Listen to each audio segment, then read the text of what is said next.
Hey there, guys. All right, today we are back with some more extra credits, continuing on with the extra history series on the history of paper money.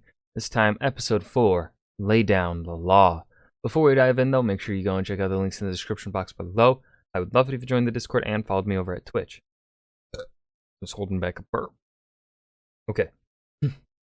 Let's go ahead and just dive right in. Let's not waste any time. Last we left off, paper money doctrine was just starting to be established, Woo! with people like Nicholas Barbon beginning to explore the radical idea that gold and silver didn't have any inherent value, only the value we gave them. Just like everything in the world. Which leads inevitably to the argument that, in using gold and silver, we tied ourselves to a system that has all the disadvantages of a commodity currency without really securing for ourselves anything more tangible than what we'd get with paper bills. Today, we get to watch what happens the first time someone really tries to put paper money doctrine into practice. Bum, bum, bum, bum, bum, ba-dum, bum. John Law, the son of wealthy Scottish goldsmiths turned bankers. Until his 17th year, he followed the family trade, but when his father died, he decided that banking was too honest of an employment for him and moved to the seedier side of London. There, he rapidly found that women and cards were far more to his liking than ledgers and receipts. He lived it up as the rake and rogue of lower London. But between the fast women, the high fashion, and the low cards, he more than once ended up having to run home and ask Mom for a loan just to get by. But it all came to a head one foggy evening in Bloomsbury Square. Law had a rival for one of his lady loves. A drunken quarrel turned into a duel. Blades were drawn. Gasp. A step, a thrust. One man fell, red between the pavers. Before he could flee, Law was apprehended. He was hauled before the famous hanging judge, Salathiel Lovell, and sentenced to death. Wait, but I thought duels were legal. And you could kill. I thought...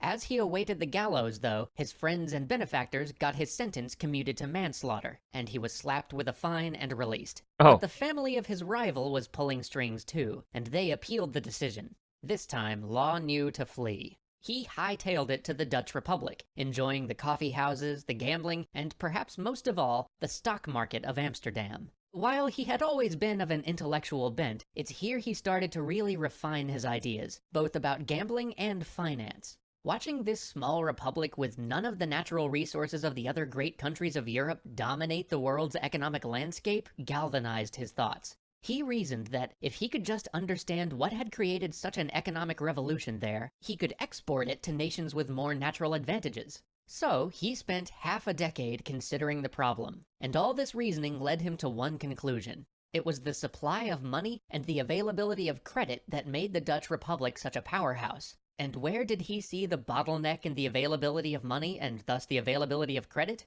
The supply of gold and silver. If you're only gonna lend out gold and silver, you have to have the gold and silver to lend, and that puts a ceiling on the size of your economy, which, while not absolute, is a lot more rigid than paper. And so he began to formulate his treatise, Money and Trade Considered, with a proposal for supplying the nation with money, with the aim of getting his native Scotland to create a national bank.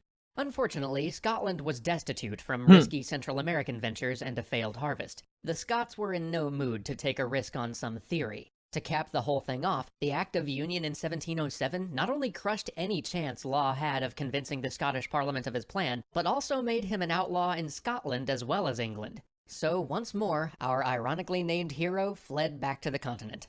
For the next 10 years, he moved between France and the Dutch Republic, speculating, gambling, and socializing.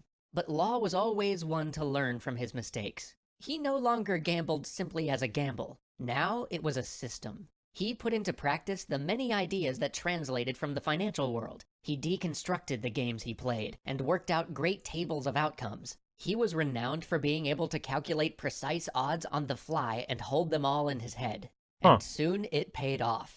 This time, instead of gambling his way to the poorhouse, he became one of the richest men in Europe, amassing what today would probably be hundreds of millions of dollars just from cards and market speculation. Damn. But his gambling did one other thing for him. It opened doors. He was affable, charming, and very well dressed. As he gambled across...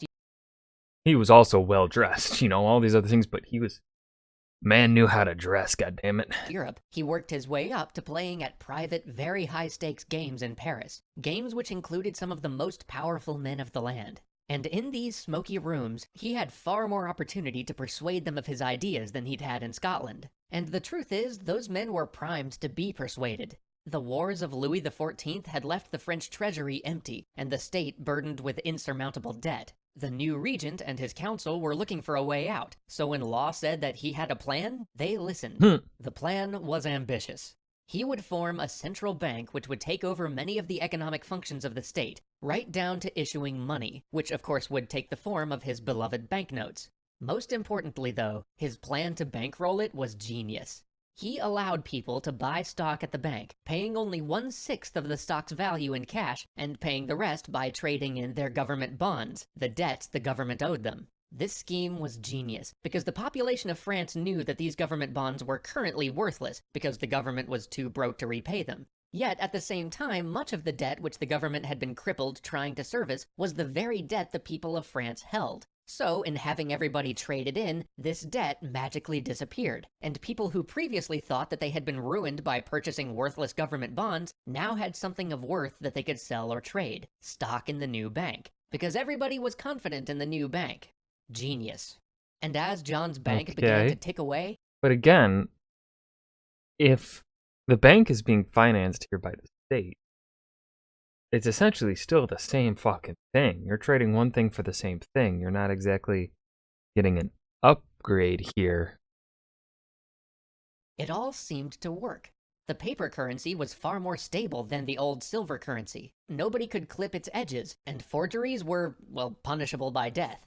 Now, with this first part of his economic system in hand, Law initiated the second part of his plan. He would form a trading company.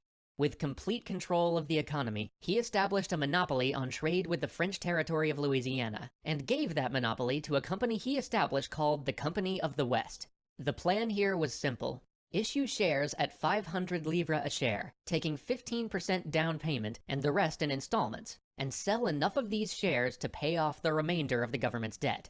Soon, buoyed by some of Law's own investing in the company, the stock price began to grow, and word got out. This opportunity in Louisiana was too good to miss. Law was made the Duke of Arkansas, and soon the stock jumped 100%, then 1,000%, then 3,000%. The problem was, there wasn't any wealth coming out of Louisiana. When this all started, there were a mere 800 Europeans living in the whole territory. Wow. And soon, Law had to resort to the expedient of offering criminals a pardon if they would marry a prostitute and move to Louisiana. Meanwhile, the stock price had created even more demand for paper currency. As people borrowed and spent against their stock that was now worth 30 times what they had paid for it, inflation ran rampant. Now, if this all sounds kind of familiar for some reason... Yep, I was thinking the same thing. I was like, this is sounding a lot like the South Sea Bubble. You're not wrong. Something very similar was happening right across the channel. Soon...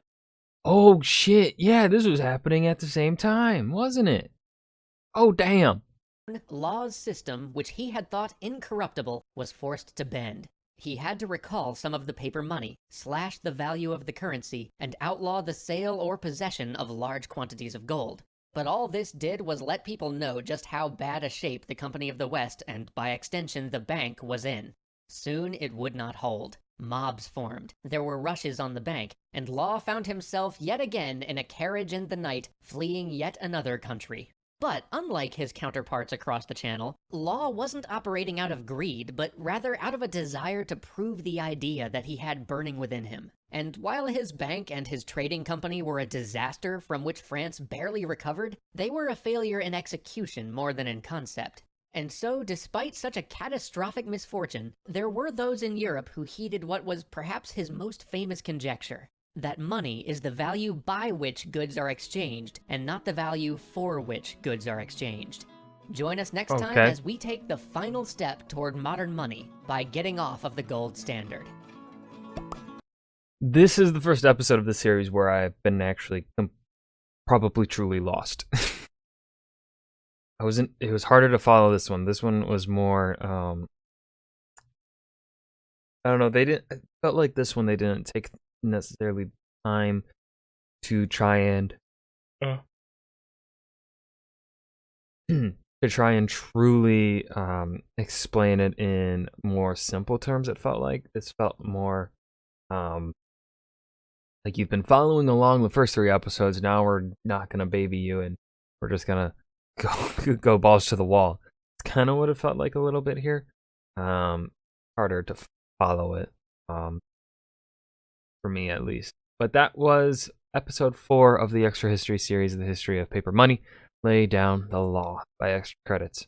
I hope you guys enjoyed. Remember to hit that like button and subscribe for more, and I will see you guys in the next video. Peace.